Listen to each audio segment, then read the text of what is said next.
Niños, ¿cómo están? Espero que súper bien, con mucho ánimo para dar inicio a la clase del día de hoy. Vamos a leer entonces la primera diapositiva que ustedes están observando. Recuerden que ya no estamos en la unidad número 1, la terminamos y comenzamos a trabajar en la unidad número 2, que lleva por nombre Salgamos a jugar.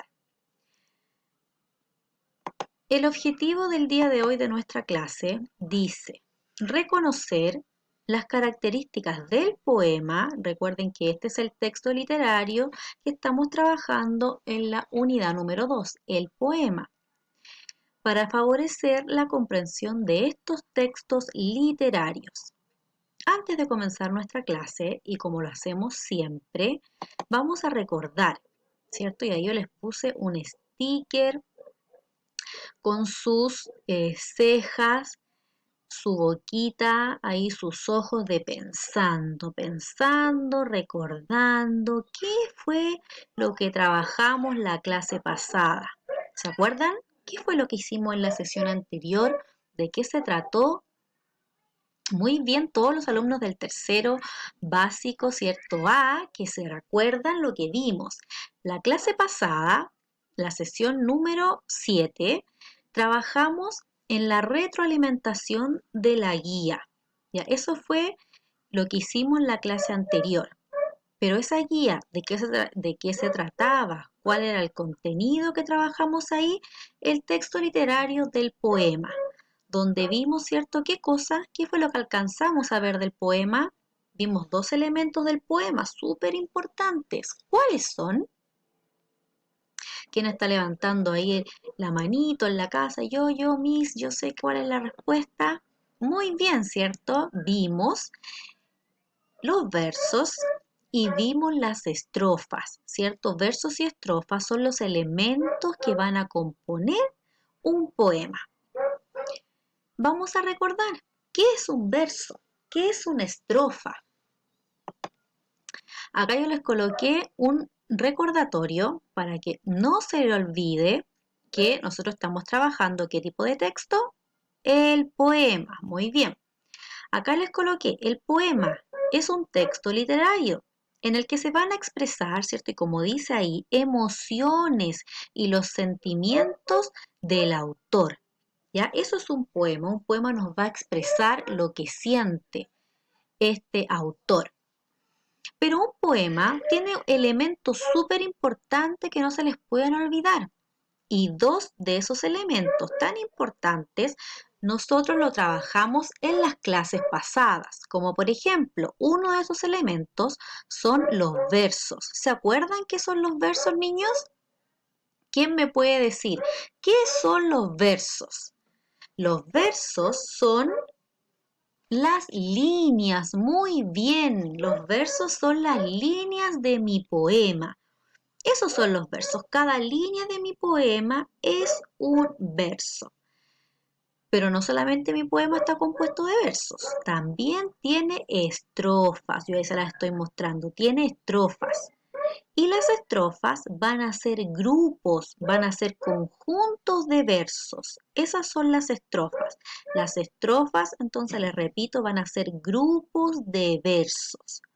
Y los versos, las líneas de mi poema. Muy bien. En casita están todos recordando, ¿cierto? Lo que trabajamos en la sesión anterior. Y nos corresponde ver otro elemento que también es súper importante de nuestro texto literario, que es el poema. Porque el poema no solamente se compone de versos y de estrofas, también se compone de algo que le va a dar musicalidad, que le va a dar sonido a mi poema. ¿Qué será? ¿Qué será lo que le va a dar sonido a mi poema? ¿Alguien recuerda de materia de segundo básico? ¿Cómo se llamaba lo que le daba sonido a mi poema? Lo que le daba musicalidad. Muy bien, el que lo recordó, la rima. Nosotros vamos a ver ahora la rima, que también es un elemento importante. Dice acá, leamos juntos. Para dar musicalidad a un poema, se emplea la rima, que es la repetición de los sonidos en la palabra final de cada verso, a partir de la última vocal acentuada. Quizá ustedes dirán en sus casitas, ay, Miss, yo conozco muchas rimas, muchas palabras que pueden rimar. Súper, súper bien, porque con esas palabras que quizá usted conoce, puede crear muchas rimas y esas rimas utilizarlas para crear un bello poema. Acá yo les coloqué un ejemplo que quizás muchos conocen. Leámoslo. Amarillo es el patito, amarillo es el limón, amarillo es el pollito que sale del cascarón. Fíjense, esta, ¿cierto?, es una estrofa de un poema. Contemos, ¿cuántos versos tiene esta estrofa? Si tú ya sabes, ayúdame a contar.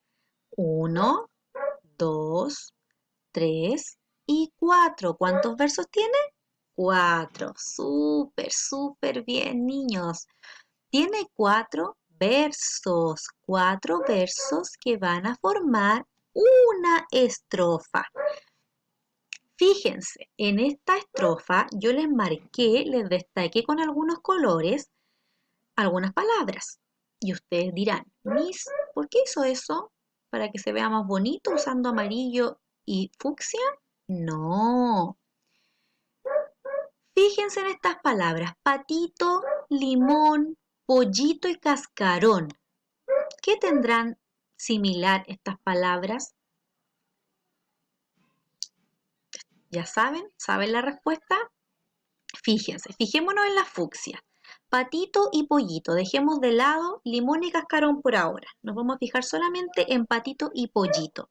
Patito, fíjese, ¿cómo está su terminación? ¿Cómo es la terminación de patito? Ito, ¿ya? Y de pollito, hito. Muy bien, por lo tanto acá tenemos dos palabras que riman. Patito y pollito riman porque tienen, ¿cierto?, la misma terminación que es hito.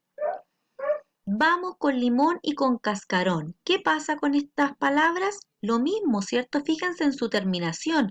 On y on. Por lo tanto, también van a ser palabras que rimen. Yo puedo crear una bella poesía, un bello poema, utilizando limón y cascarón, ya que riman, y utilizando patito y pollito, ya que también riman. ¿A alguno de ustedes se le ocurre alguna otra palabra que rime?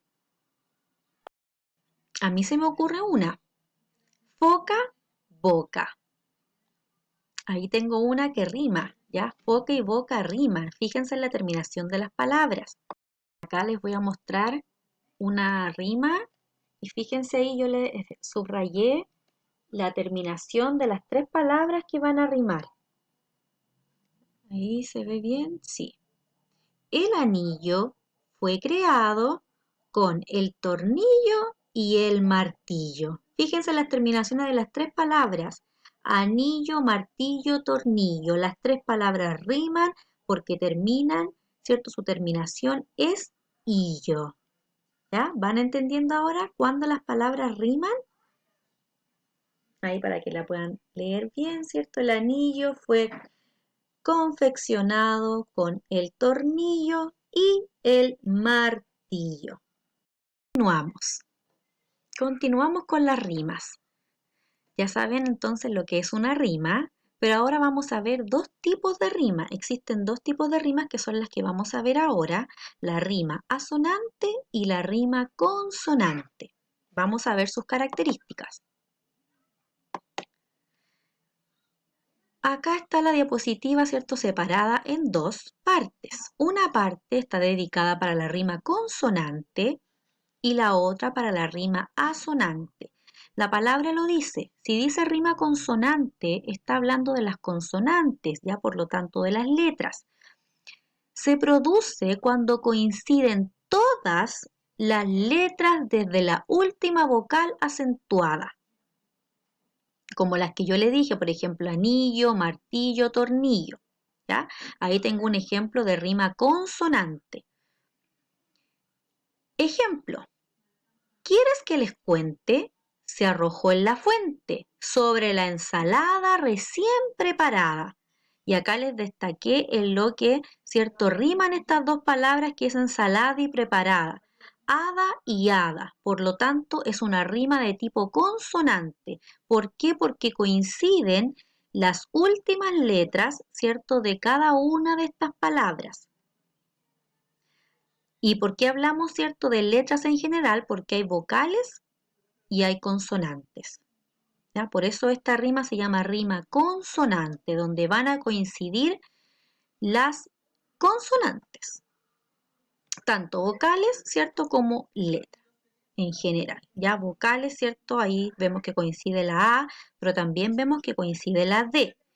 ¿Ya? Hada, la terminación de ensalada y de preparada. Y con la rima asonante es cierto todo lo contrario, porque acá las palabras, cierto, que van a coincidir, perdón, las letras van a ser solamente las vocales. Acá coinciden solo las vocales, no las consonantes. Se produce cuando coinciden solo las vocales. En la rima sonante solo coinciden vocales.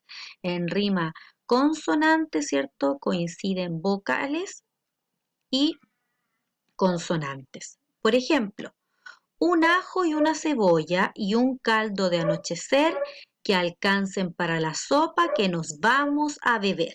Y ahí les destaqué, ¿cierto?, las vocales que coinciden. De la palabra cebolla coincide la O y la A, y de la palabra sopa la O y la A. Por lo tanto, estas dos palabras son las que van a rimar en esta estrofa. Vamos a ver entonces nosotros ahora en tercero básico que el poema va a estar compuesto de versos, de estrofas y también de rimas. Y esas rimas se van a dividir en lo que es la rima consonante y la rima asonante. Ahora te toca a ti en la casita. Leamos el poema de Ana Rossetti, Frutos. Porque su aceite es aceituna, porque su néctar nectarina, breva porque es poco dura y por su frescor fresquilla. Por sus granos es granada, por ser meloso es melón, y la naranja es naranja porque es ese su color. Entonces, luego, cierto, de que leí este poema, voy a tener que identificar cuántas estrofas tiene, cuántos versos, qué tipo de rima es y por qué es esa rima. Ahora, cierto, es momento entonces de que pausemos el video, nos tomemos unos minutitos para responder tranquilamente en nuestra casa y luego volvemos a apretar play para ver las respuestas. Momento de revisar, vamos a ver sus respuestas comparándolas con las que les voy a ir diciendo ahora. Número de estrofas, veamos. Recordemos que las estrofas van a ser los conjuntos de versos, por lo tanto tenemos una estrofa y dos estrofas. Ahí iría entonces un número 2. Versos. Recuerden que los versos van a ser, ¿cierto?, todas las líneas que tiene mi poema. 1, 2, 3, 4, 5, 6, 7, 8. Tiene 8 versos, 2 estrofas. Tipo de rima. ¿Cuál es la rima? ¿Qué coinciden? ¿Las vocales o las consonantes? Van a coincidir las vocales. Muy bien, por lo tanto la rima es de tipo asonante. ¿Por qué? Porque solo coinciden las vocales. ¿Ya? Muy bien. Por ejemplo, acá yo les voy a dar un ejemplo entre aceituna y dura. La U y la A. La U y la A. Por lo tanto, ¿cierto? Eso significa que mi rima va a ser asonante. ¿Por qué asonante? Porque solamente coinciden vocales, no consonantes. Pasamos al siguiente. Queda el último ejercicio. Ese sapo verde se esconde y se pierde. Así no lo besa ninguna princesa. ¿Qué tipo de rima es? Les dejo ahí esa inquietud para que la analice en su casita y la vamos a revisar la sesión siguiente. Bueno, muchos cariños, niños. Recuerden que la guía la pueden descargar en Siscol. Nos vemos. Chao, chao.